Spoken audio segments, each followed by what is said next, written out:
Good evening.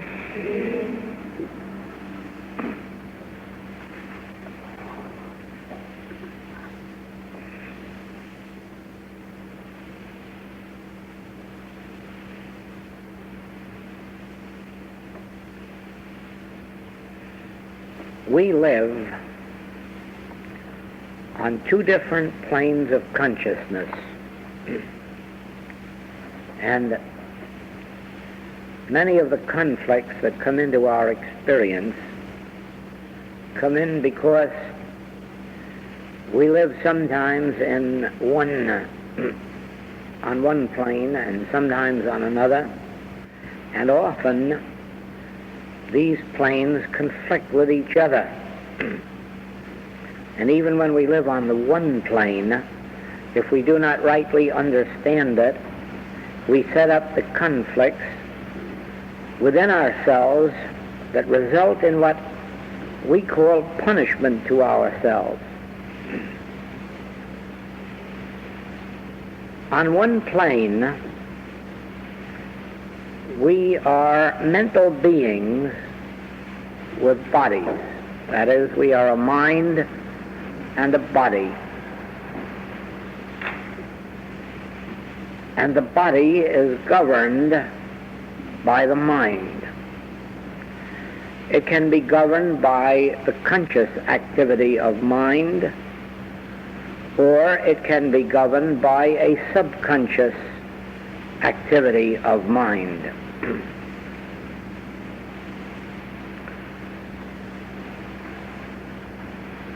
You undoubtedly have noticed, since I've drawn your attention to the fact of these experiments that are being made with subliminal perception, that is,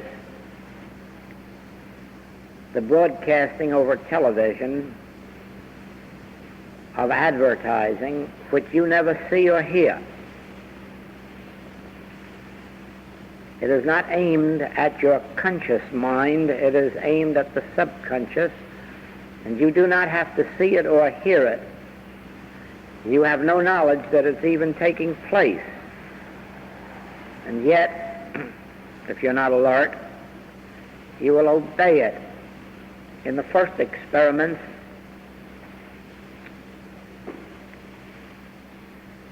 which were held inside of a moving picture theater, the people were told to go downstairs and buy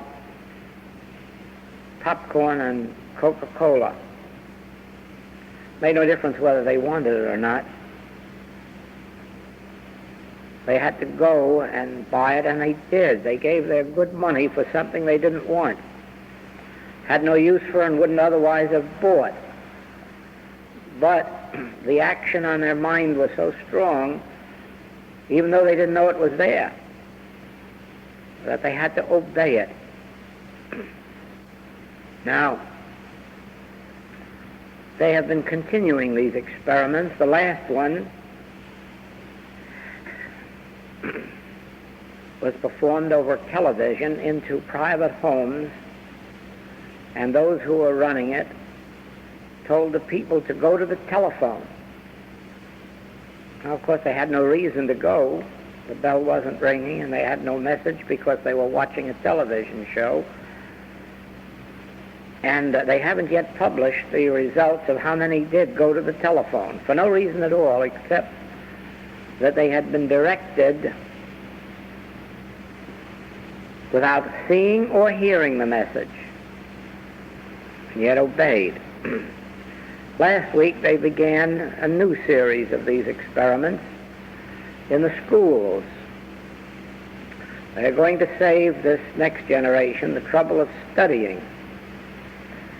And so they're going to arrange to have the lessons on tape and play them while the children are asleep.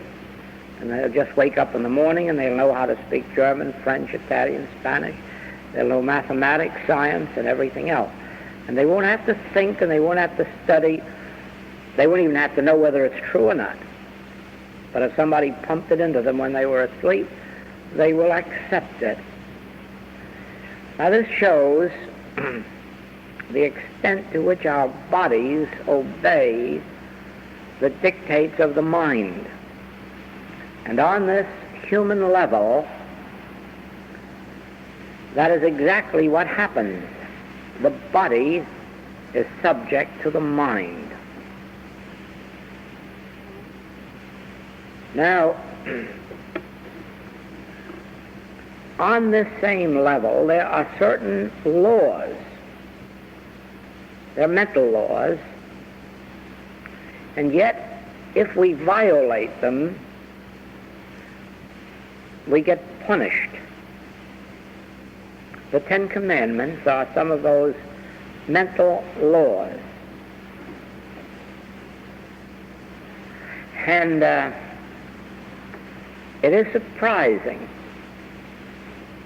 that actually very few people can escape ultimate penalty for violation of those Ten Commandments.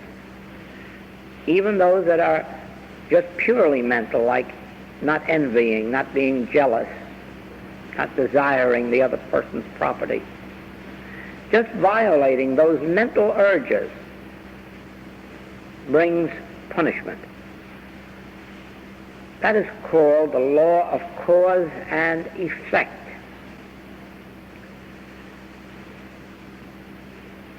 There are things that people in the South Seas, in the South Sea Islands, can do with freedom and joy and happiness and peace,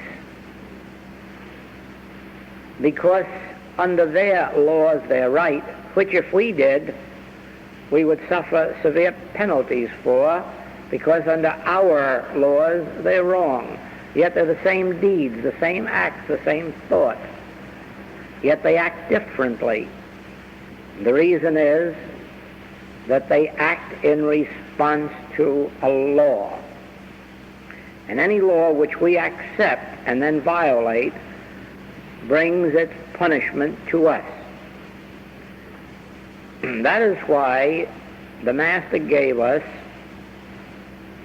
what we now know to be cosmic law, which the Hindus call karma, the law of cause and effect. As ye sow, so shall ye reap. As ye do to others, so will it be done unto you.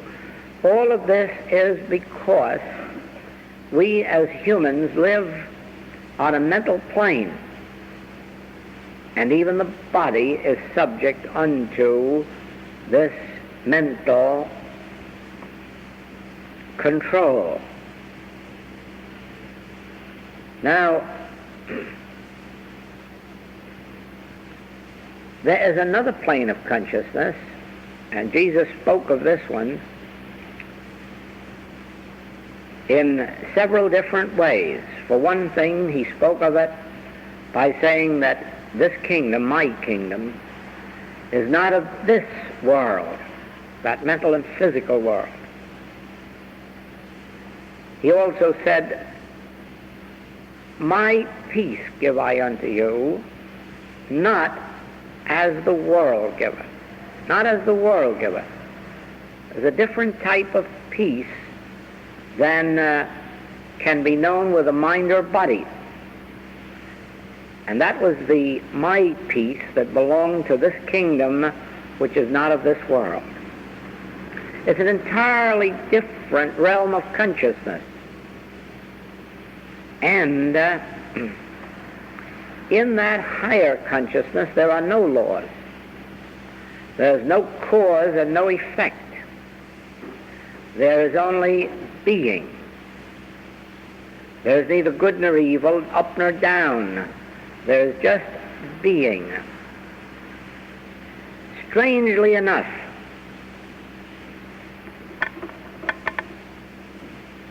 when this my kingdom or my peace can be brought into even our mind, it nullifies the law and takes us out from under it and removes the penalties for the transgressions, because it removes the transgressions along with it.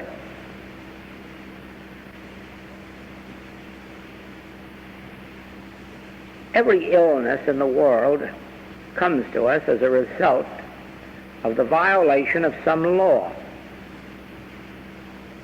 on the human plane, mental or physical.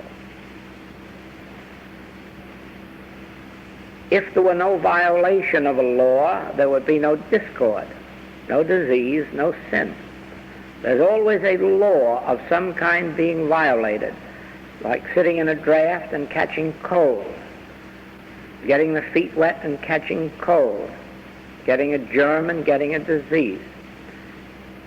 These are mental laws which have been laid down, and like subliminal perception, you don't even have to know there is such a law, and yet you come under it. You don't even have to know that there's an infection or contagion around you, and you come under it. You don't have to know about any of the laws, and yet your violation of them results in a penalty for them. Now,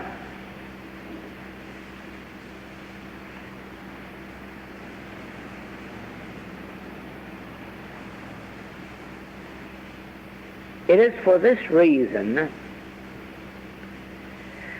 that churches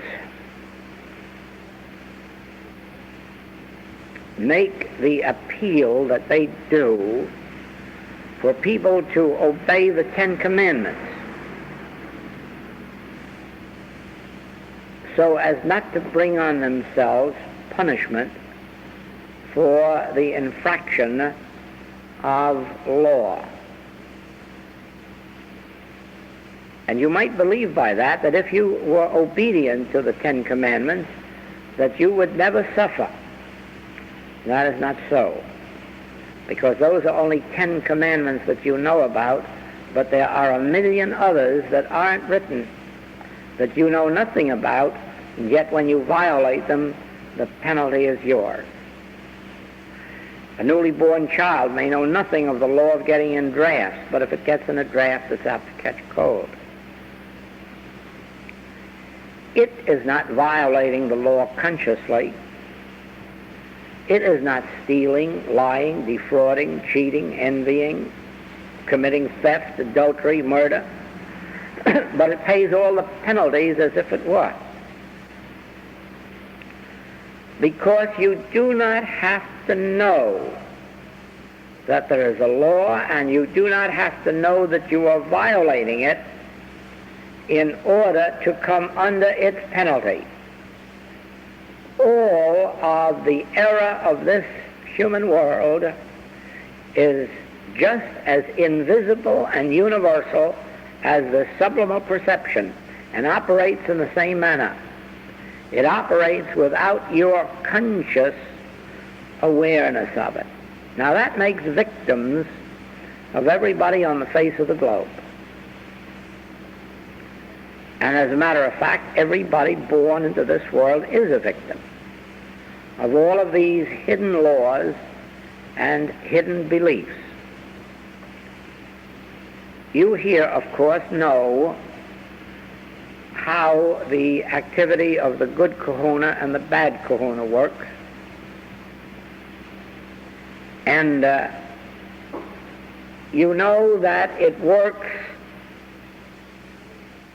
primarily because the individual has been made aware of the penalty of this kahunaism and lives in fear of it, and then comes under the law and suffers from it. Now that is not common to Hawaii. That exists in other places. The Aborigines of Australia have the same thing, only they call it witchcraft and black magic. And whereas the kahuna here might do it with a piece of fingernail or a hair, the black magic witch of the Aborigines does it by pointing. He either points his finger in the direction of the victim, or he points a sharp-pointed piece of wood. And the moment he does that, his victim becomes ill and within a couple of days dies. Why? Not because there is any power in kahunaism, not because there is any power in the witchcraft, because there is power in fear. There is power in the fear of mind, or there is power in the fear of matter. So it is that from the moment a person is conceived almost, somebody is filling their consciousness with fear. And then the very moment that anything happens out in this world, their own fear makes them a victim of it. And that is how sin and disease operates in the world. It operates in the same way that kahunaism does. It operates by suggestion. And you don't even have to know that the suggestion is being made. You only have to have a fear of the thoughts and things of the evil world. Now, that brought to light a principle on which metaphysical healing was originally started. And that is the principle of truth dispelling error, or truth dispelling ignorance, or truth over error. Now just think, if these evil thoughts in mind had an effect on body, how much more so should good thoughts have an effect on body? And so a new religion sprung up, virtually the religion of right thinking, or the religion called truth, capital T-R-U-T-H. And there are many forms of that in the world. Now the idea of it is this. Under ordinary circumstances, the human race is a victim of whatever beliefs are circulating in consciousness. So that if a flu germ starts over in Asia somewhere, it soon spreads all around the world. And if one disease starts somewhere, it follows all around the world, because wherever there are people to think, there are people to fear. Wherever there are people to fear, there are people to accept the result of thought. Now, if this is true, how much more so should it be true that truth should have an effect upon the body? And so came these truth teachings, in which the individual filled their consciousness with truth, and this truth acted on the body. Well, it was found to be very effective. It was found to be very remedial. And not only these truth movements grew up out of it, but finally psychosomatic medicine came, which is founded on these very principles. And then came the practice of psychological healing, all of which is changing one's base from a negative thinking to positive thinking, or filling consciousness with truth as against having it filled with erroneous beliefs and theories. Out of this has evolved the following.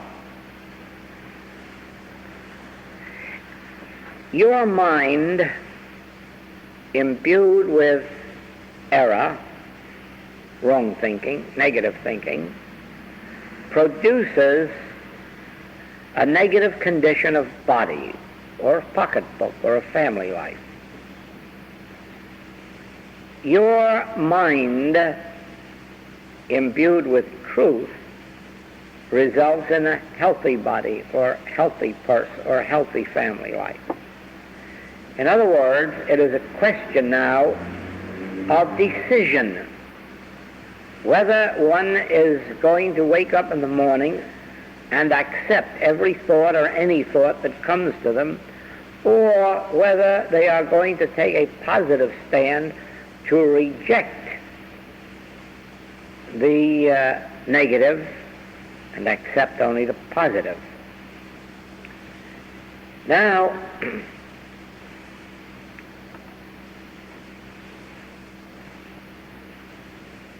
every step of this has been a step in the right direction, because it has been a step out of leaving one's mind a blank for the world to act upon. In other words, I don't think you're going to find many metaphysicians or truth students become victims of this so-called new advertising, or even of the new method of teaching in schools. If a person has a mind which they are not using actively, that is, a mind which merely accepts everything that is given to it orally or invisibly, that mind can be acted upon and made to follow the line of the imposed thought, the suggested thought. The individual who has determined that they will do their own thinking and benefit only by what they themselves accept has started on a new path. And then these world beliefs become less prevalent in their experience. In other words, checking in schools in the eastern states, we find that children of homes where they have the truth teachings, Christian Science of Unity, are absent for sickness only 20% of the time of any other student in the entire school.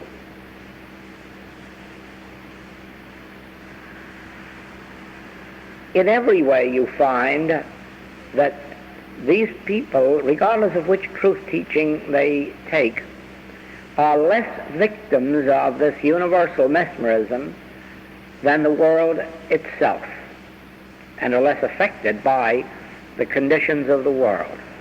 And so it is for this reason that everyone has to, in the first stages of their study, everyone has to awaken in the morning and take hold of their own mind. That is, begin to realize that nothing can enter my mind from without, but that my mind is an instrument through which I function, not through which the world functions, not through which you function, not through which somebody else functions, but my mind is an instrument through which I function. My mind is an instrument given to me just as my body is given to me. And just as I keep my body unto myself, so I keep my mind unto myself, and do not permit my mind to be used by suggestion, by outside influences, outside opinions or theories. I make my mind an instrument for truth or God. But this must be done consciously. This cannot be done through a faith that God will take care of me. It is very much like just before leaving on this last trip, I received a letter from a woman asking for help for her husband who was dying in a hospital. And she ended her letter by saying, "Oh, I am sure that God will save my husband." And So I wrote back to her and said, what makes you so positive that God will save your husband? What is there about your husband that is so special that God should go out of his way to save him and let all the other people in the world die or pass on?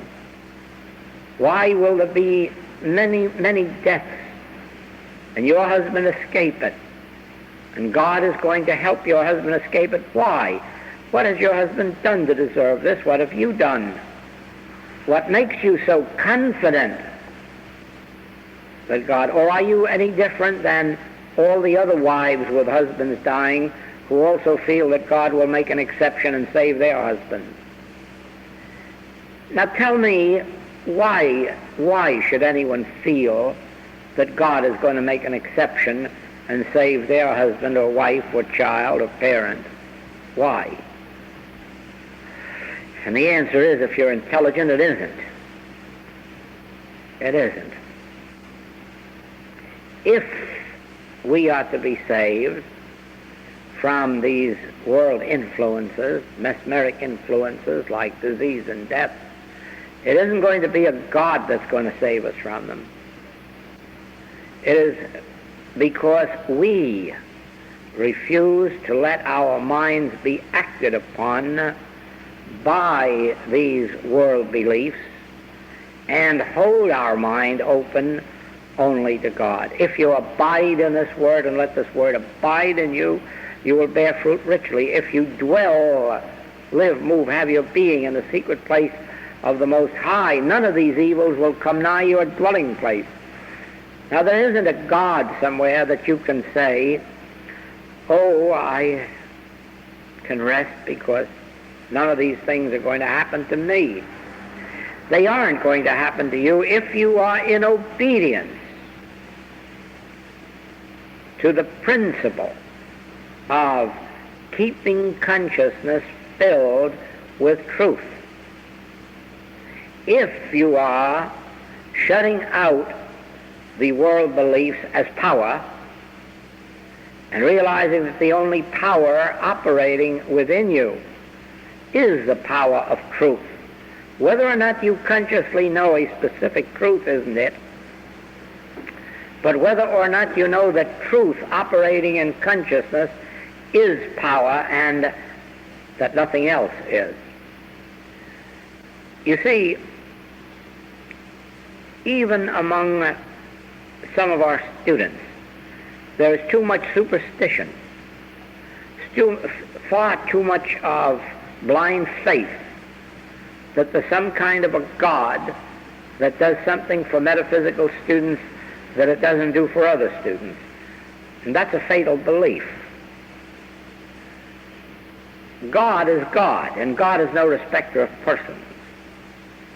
God is as available to white or black or Jew or Gentile. God is as available to anyone on the face of the globe who makes themselves consciously one with God. It has nothing to do with God. God is no respecter of persons. God doesn't pick out the good people to reward and the bad people to punish. God's rain falls on the just and the unjust. The question is whether an individual recognizes that they are living as human beings, they are living in a world where this subliminal perception has been going on for generations.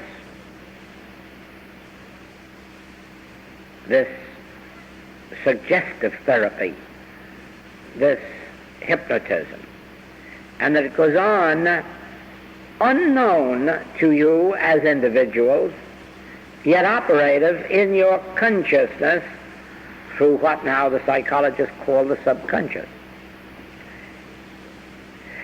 This we have learned, and we have 75 to 80 years of proof of this, that you can avoid 90% of the world's errors in proportion as you can take hold of yourself and consciously know the truth. consciously recognize no power but one, and that power not external to you, operating upon you, but within you, operating outward from you.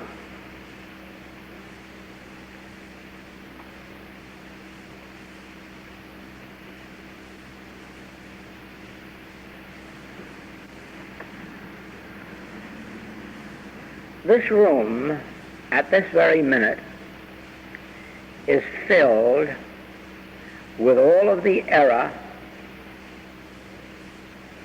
that exists anywhere in the world. This room, at this very moment, is filled with the atmosphere of death, disease, accident, sin, false appetite. It's not only flowing in from radios, televisions, it's flowing in just through the world consciousness.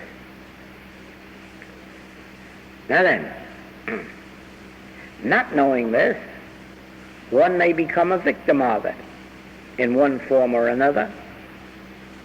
Knowing it, one may protect themselves.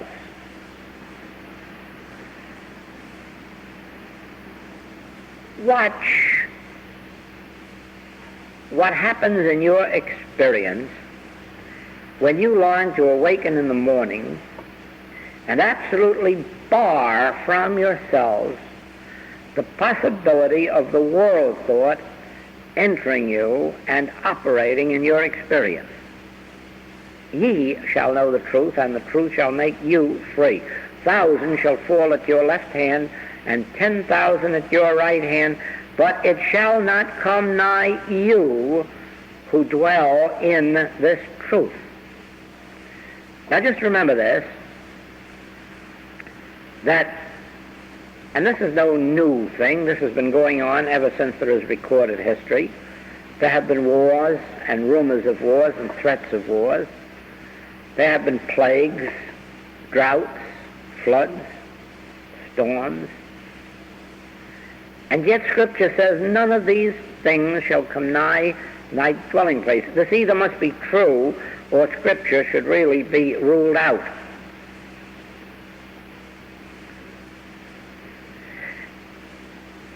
But it is true, and it has been proven true these last 75 to 80 years, that anyone who is willing to go to the trouble of giving a few minutes of their time every day to the recognition that these world thoughts exist but not as power, and that they can find no entrance into my consciousness, since my consciousness is truth itself expressing itself, and that all power flows out from within me to this world, the power of good or God, and that none of these human theories, beliefs, laws,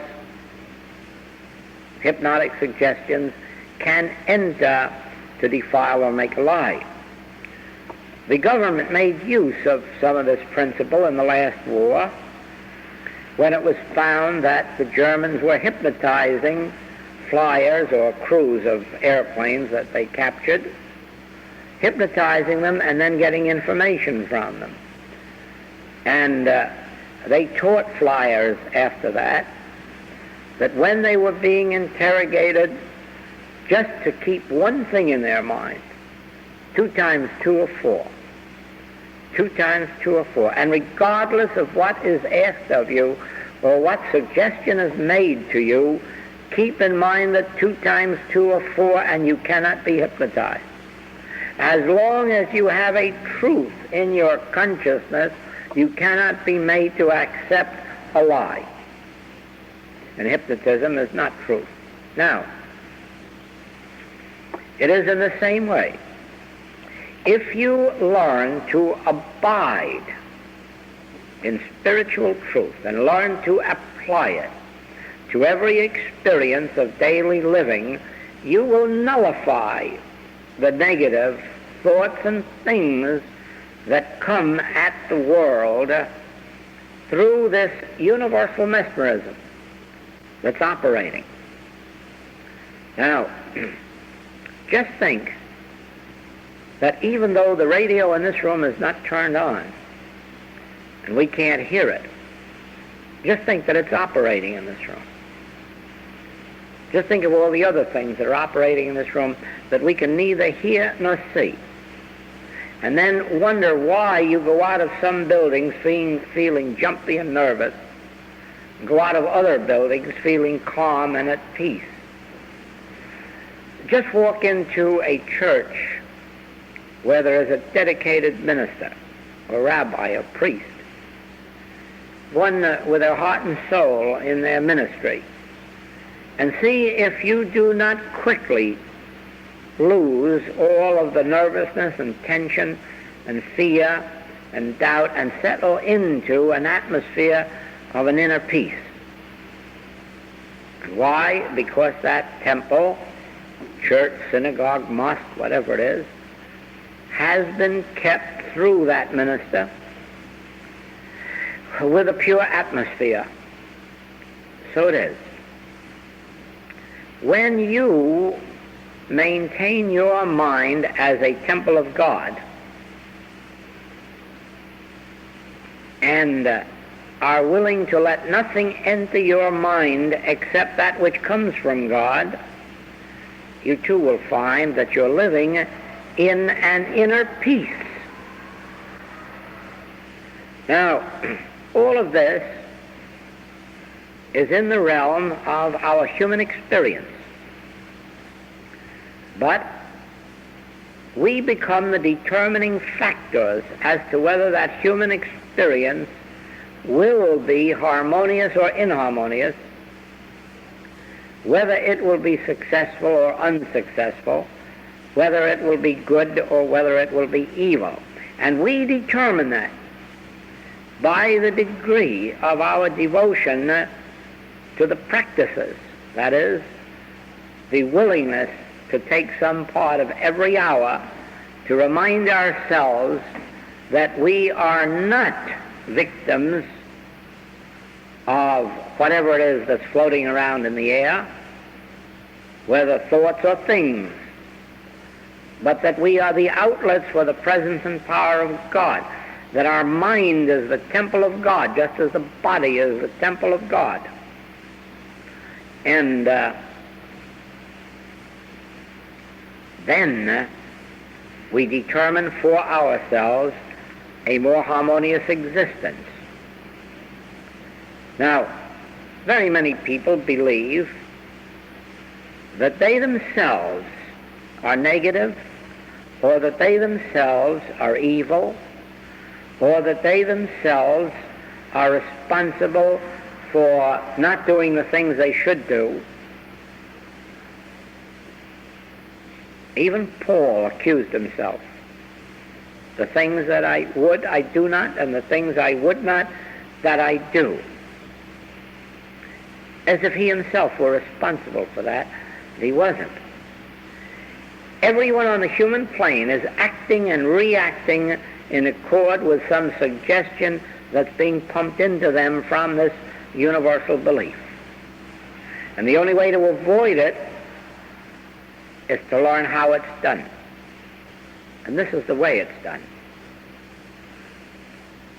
An individual has to first of all catch some perception, some realization of the fact that we are antennas, humanly, and that we catch each other's thoughts and moods and dispositions, that we react to each other's feelings, that we react to world feelings, that we even react to world tensions, that when the rest of the country is fearing something, we will fear something, so forth and so on. Once we recognize that, we can begin to change it, not before. If a person cannot become convinced that there are unseen forces governing their human experience, they of course will not waste 5 minutes' time trying to avoid it. But once you become convinced that there are many things you do that you would not do, and that you don't do really because of your wanting to, once you become convinced that you think certain thoughts which are not your nature, they must have been imposed upon you from outside because they don't correspond to what your own nature and character is, then you'll begin to perceive that out here is this universal mesmerism. And then you'll be willing to separate yourself from it. And there is one way. And that one way is when you begin consciously to realize that this universal mesmerism is not a power that can enter my consciousness. It only acts as a power in my ignorance of it. But now that I know it's there, I no longer respond to it. I no longer receive it. I no longer react to it, for I and my Father are one, and all that the Father is flows through me, for I am the temple of the living God.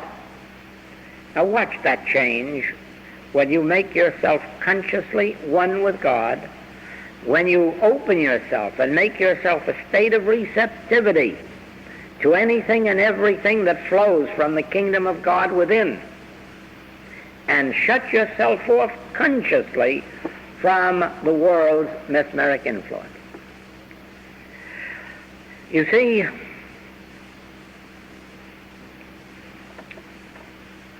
the higher dimension, that which the Master spoke of as my kingdom, is not available to the human being, is not available to the person who is still under that world mesmerism.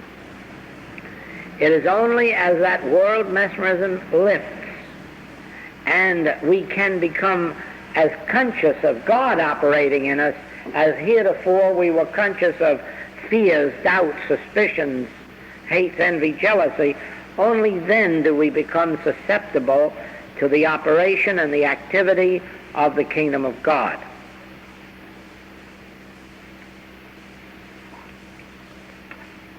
Those who know this truth and learn meditation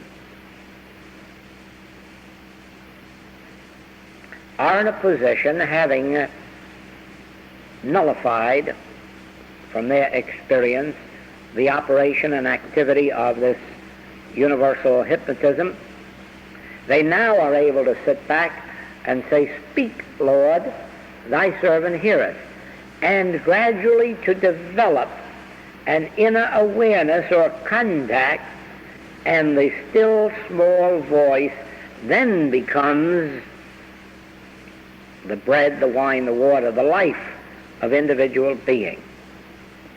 It is folly for a human being who has not cleared themselves of this universal sense, personal sense, to think that just by closing their eyes they're going to hear the still small voice. It is folly for the person who is still indulging hate, envy, jealousy, malice, and all these things, to believe that they can sit down and close their eyes and immediately God will be on the scene to protect them. It isn't so. It isn't so. The things of God are foolishness with man, the things of man are foolishness with God, and the two really never come together until man has separated himself from the very influences that originally separated him from God. We are only separated from God for one reason. The mind came in between to fill itself with our personal thoughts or world thoughts, selfish thoughts. And since this is true, the God thoughts can't get through. If they did, we wouldn't hear them, because they're usually telling us to do something unselfish, something foreign to our human nature, and we wouldn't hear it if it spoke. So I say this to you. Don't be like this woman who just blindly believes God is going to save her husband, not all the rest of the people's husbands, just hers. Don't believe that. We can be saved, and we can save each other. We can help each other over many and many and many a hard place. But we can only do it in proportion as we are no longer being used by this personal sense, used by this universal hypnotism, so that our minds, thoughts, and even bodies are filled with these world beliefs instead of being emptied of them and receptive and responsive to that still small voice that is within us. Now, after a while, and I say this to you honestly, that it takes months before we can separate ourselves from these universal beliefs. From the start, we begin, within a few days, we begin to be less receptive or responsive to some of these world urges, but it really takes months of consecration before you can see the definite effect that whereas the world is fearing this, you don't feel it anymore.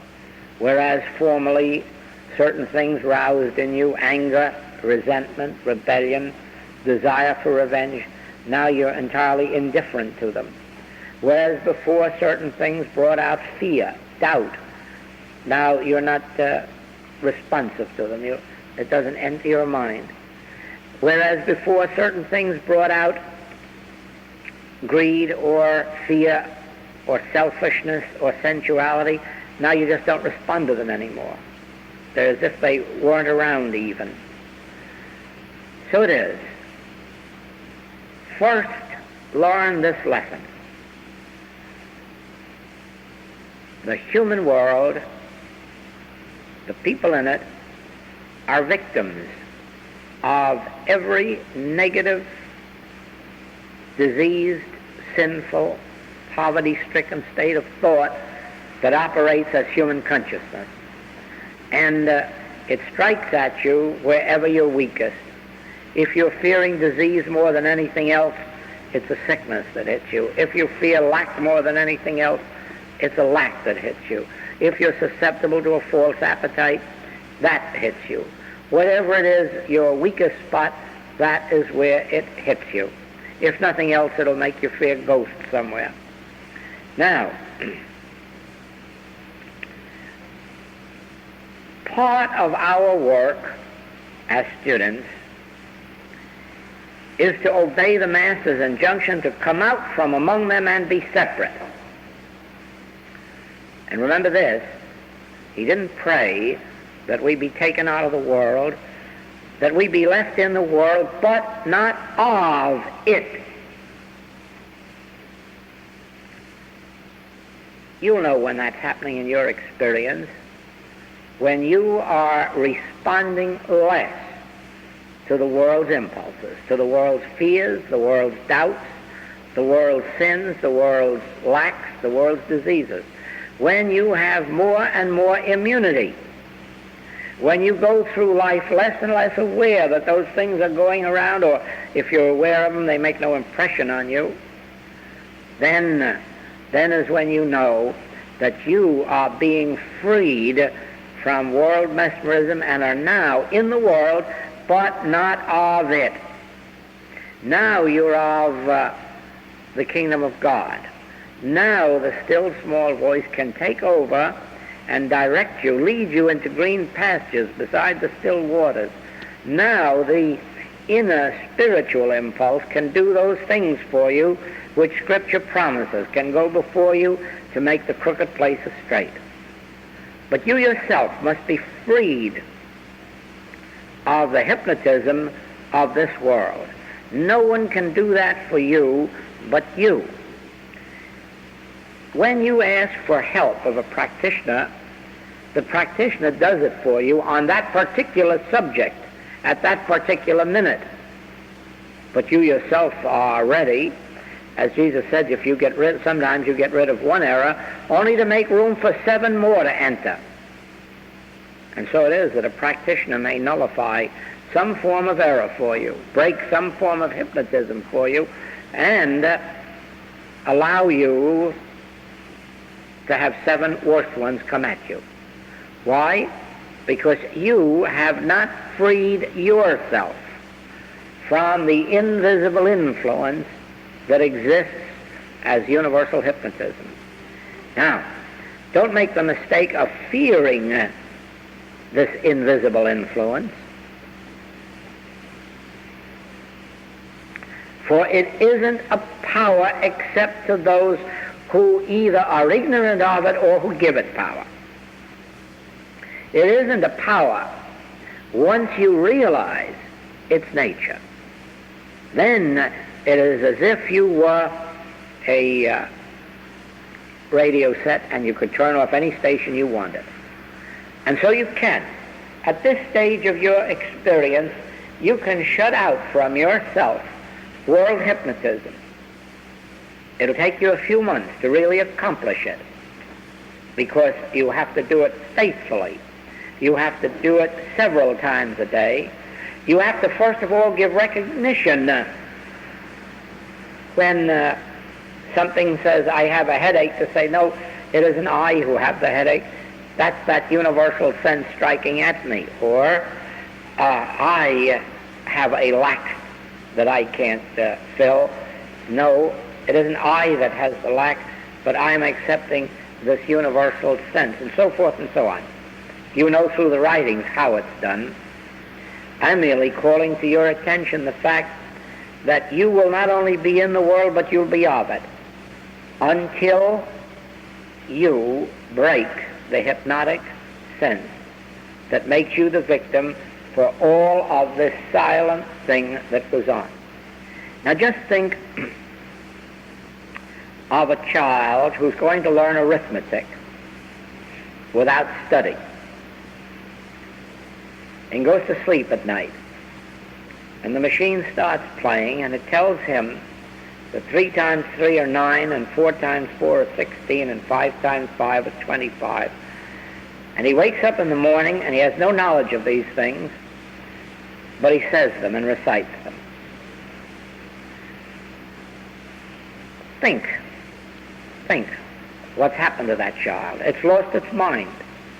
It's lost its thinking and reasoning capacity. It has only the ability now to let somebody pump something into it, and then they have to accept it because they were asleep and had no power to fight back with a conscious mind. Now, you know, that isn't knowledge. That isn't knowledge. No. There's no knowledge there. There is no knowledge without thought. There is no knowledge without reasoning. There is no knowledge without knowledge. But just to repeat what somebody drummed into you isn't. Can you imagine a generation of people walking around blah, blah, blah, blah, blah, and not even knowing that what they're saying is true? Merely knowing that that was what was pumped into them, and they're pumping it out. And so it is. The human race is going around declaring things that are not true. The human race goes around believing the world is square, flat, for thousands of years believing it, and it isn't true at all. For hundreds of years a medical theory is accepted, and then all of a sudden it's discovered that it was a theory and it's not a law, and it's thrown out. But all that time people were. I remember many, many years ago, when I was a child, I don't know if I've said it to you, but others know it, that there was so much illness in our family that I decided I wanted to be a doctor and see if I couldn't help this thing. And I started, and I did have good help along the line. And one of the books that I had to study at that time was by the head of the mental department of New York State, Dr. Charles Dana. And as clearly as can be, I remember the 2 causes that he gave for most of the insanity in the state. Almost every inmate was there of the insane asylums because of 2 reasons, and both of those reasons are medically ruled out today as being superstition. You say, well, what were they there for? What difference does it make? They accepted those beliefs, and they were there for them. Now, you don't have to accept limitation. whether of health or of pocketbook. You don't have to accept limitation of human relationships. You don't have to accept limitation in any form, for these limitations are merely man-made beliefs that are thrust out in the air, and we accept them.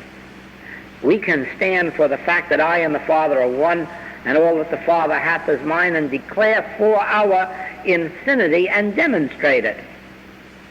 But demonstrate it only in proportion as we can realize that we were merely victimized, not by lack, but by a universal suggestion which we ignorantly accepted.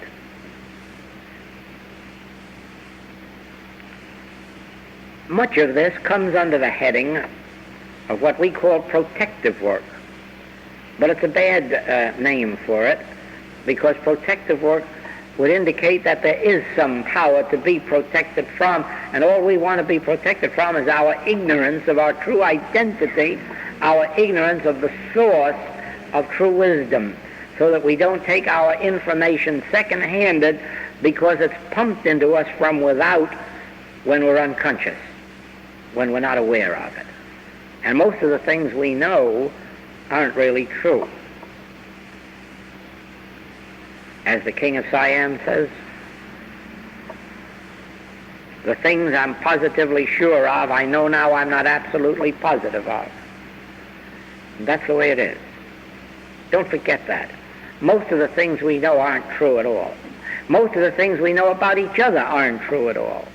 Most of the things we know about the world aren't true at all. You have to get out into the world and travel it and to meet the people of the world in order to know how much blasphemy there is in the world and how much bearing false witness against our neighbor there is in the world. For people aren't at all what the world would have us believe they are. Actually, we are the temple of the living God, and we don't need too much encouragement to prove it. All we need is a little self-realization of the fact that we have been accepting what the world pumps into us silently, invisibly, and accepting as if it were fact instead of going to God for every little thing there is and letting God give us the truth about it. Right from the beginning, I have told you that when you are working for somebody, don't try to believe that you know the truth about them. Don't hesitate to turn within and say to the Father, what is the truth about this individual or this condition? And usually the answer comes back, why, this is my child, my beloved child, in whom I'm well pleased. And then you get up and say, well, then what am I sitting here treating for? What we know about each other isn't true on the whole. What we know, period, isn't true. It is what is revealed to us from within that comes with authority. And that will begin when you sufficiently come out from among them and be separate. Stop this accepting world hypnotism just because it's operating unseen. Wake up in the morning or wake up in the middle of the night and consciously realize nothing can enter me that defileth or maketh a lie, for I and my Father are one, and I am subject only under the law and life of God, wisdom in God, mind of God, soul of God. Let's meditate.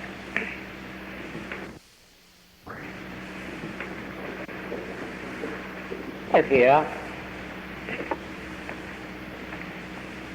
I can see in the midst of each of you that word I, the word which you declare as I. And I can see that if you realize that this I is in the midst of you, and that from it comes to you your wisdom, your direction, your guidance, your protection, your sustenance, that as you turn only to it, that you will indeed be fed and led. Thank you. Thank you. Thank you.